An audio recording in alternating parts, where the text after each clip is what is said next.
Hello বন্ধুরা, চলো দেখে নেবো যে তোমার পার্টনার এই মুহূর্তে তোমাকে নিয়ে কি ফিল করছে। ওকে, আমি কিন্তু দেখতে পাচ্ছি তোমার পার্টনার কিন্তু তোমাকে নিয়ে ভাবনা চিন্তা করছে, মাইন্ড খুব খারাপ হয়ে রয়েছে। ওকে, সারাক্ষণ তোমার কথাই কিন্তু মাইন্ডে চলছে।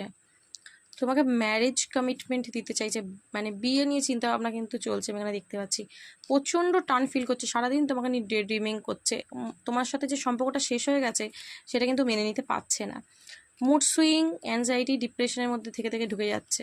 ঠিক আছে, তো এই যে রিলেশনশিপটা যে এন্ড হয়েছে সেটা কিন্তু ও চাইছে যে এবার একটা চেঞ্জ হোক, নতুন করে আবার সব কিছু শুরু হোক। ঠিক আছে, তোমাকে কিন্তু সব দিক থেকে না পারফেক্ট মনে করে ওর লাইফের। ওকে, সব দিক থেকে পারফেক্ট মনে করে এবং মনের মধ্যে তোমাকেই ধরে রেখে দিয়েছে, আমি এখানে যেটা দেখতে পাচ্ছি। তো তোমার কাছে তো আমি দেখতে পাচ্ছি যে আসতে চাইছে। ঠিক আছে, এবং তোমার সাথে ফ্যামিলি, তোমার সাথে মানে হ্যাপি থাকার ওর স্বপ্ন। তোমার প্রতি প্রচণ্ড ইমোশান রয়েছে, সেটা দেখাক না দেখাক সেটা আলাদা কথা, কিন্তু প্রচণ্ড ইমোশান রয়েছে।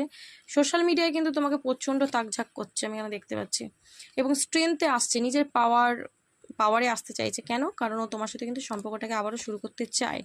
ঠিক আছে, তো এই মুহূর্তে আমি দেখতে পাচ্ছি যে তোমার পার্টনারের সাথে কিন্তু তোমার হতে পারে দূরত্ব এসে গেছে, সেটা নিয়ে ও কিন্তু ভাবনা চিন্তা করছে কি করবে।